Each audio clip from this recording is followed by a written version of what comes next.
Thank you, Mr. President. I find it, and we find it deeply regrettable that council members have opted to convene this high-level UN Security Council briefing on Gaza on Rosh Hashanah, the Jewish New Year, knowing full well that that decision excludes Israel.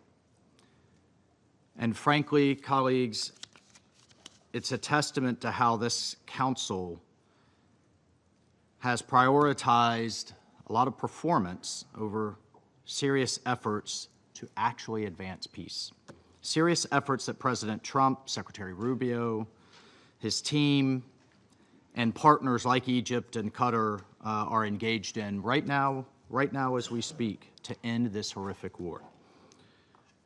There have been over 80 council meetings on this issue since October 7th. The main outcome of these meetings, unfortunately, has been to embolden Hamas, to undermine and disrupt negotiations that are aimed at freeing all of the hostages and ending the war and ending the suffering that we all want to end. Unspoken today, in the last 2 weeks alone, Israel has suffered 2 terrorist attacks in Jerusalem on September 8th and at the Allenby border crossing on September 18th. We condemn these attacks. We offer condolences to the families of those killed. We call upon other countries to join us in a clear and explicit condemnation of this violence by Hamas and its ideological allies. And extremists like the terrorists who killed 2 IDF soldiers on September 18th have shown their utter contempt for the people of Gaza. Hamas has shown its utter contempt for the people of Gaza.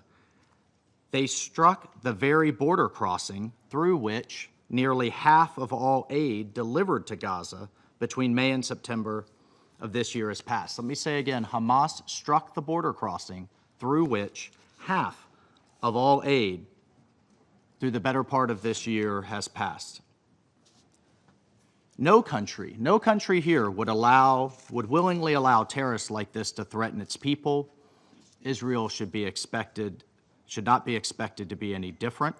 And of course, has the right to defend itself from groups that wish to do it harm. As Secretary of State Rubio recently said, as long as Hamas exists, there will be no peace in the Middle East. And every member here has seen evidence of how Hamas has starved hostages, has tortured them. We've heard the testimony of freed hostages and what they've endured in captivity. And sadly, some endure still. We, the United States, again demand Hamas immediately release all 48 remaining hostages and their remains, cease putting civilians in harm's way, cease sacrificing their own people for propaganda aims, that they disarm, and that they surrender. This war could end today if that happened. But Hamas refuses. While Israel has accepted the negotiators' proposals, rewarding Hamas's refusal, whether with performative conferences or one-sided Security Council resolutions, colleagues, it undermines and it delays achieving the peace we all want. Unfortunately, yesterday's conference spoke to domestic audiences, but it will prolong this tragic war in Gaza, and it will prolong the suffering. Hamas stands emboldened today after that conference. We've rewarded its obstruction. We've undermined efforts to achieve peace in both the short and the long term. Unilateral recognition statements do not alter the reality on the ground. It does not alter the fact that there is not a Palestinian state to recognize. And at this point, there is no credible Palestinian partner for peace. The Palestinian Authority leaders from Ramallah are absent from New York this week because they failed to meet their Oslo commitments. The commitments were basic, including renouncing terrorism, renouncing violence, resolving issues through direct negotiations with Israel. The Palestinian Authority has failed to clear even those low bars.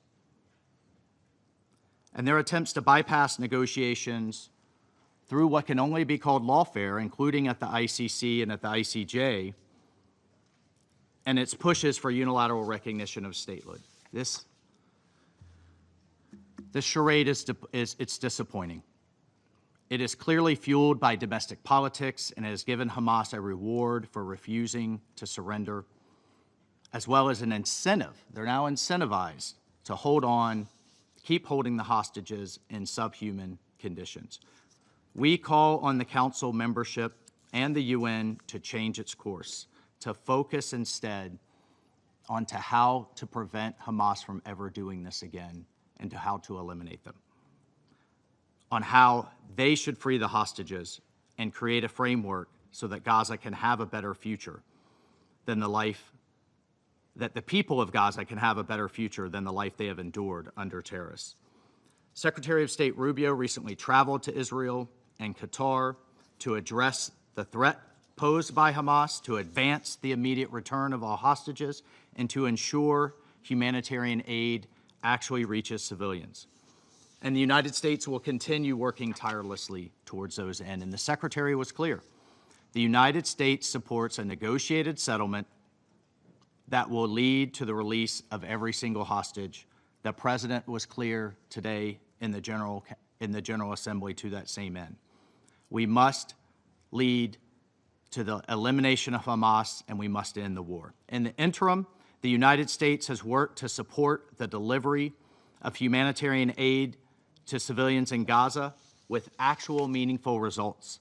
The Gaza Humanitarian Foundation has securely delivered more than 170 million meals directly to civilians. We have also seen the increased flow of humanitarian aid, including through UN entities. However, looting and diversion is undeniable and remains serious problems that must be addressed. The UN's own data shows that approximately 85% of UN aid sent to Gaza since May 19th has been looted.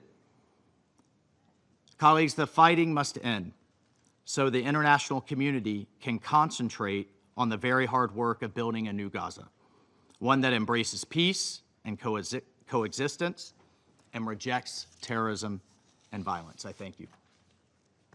I thank the representative of the United States for the statement. I now give the floor to the representative of China. 主席， President, I thank Algeria, Guyana, Pakistan, Sierra Leone, and Somalia for their initiative to convene this meeting, and thank Secretary General Guterres for his briefing. President, the Palestinian question is at the core of the Middle East issue, bearing on the Middle East's peace and stability and global peace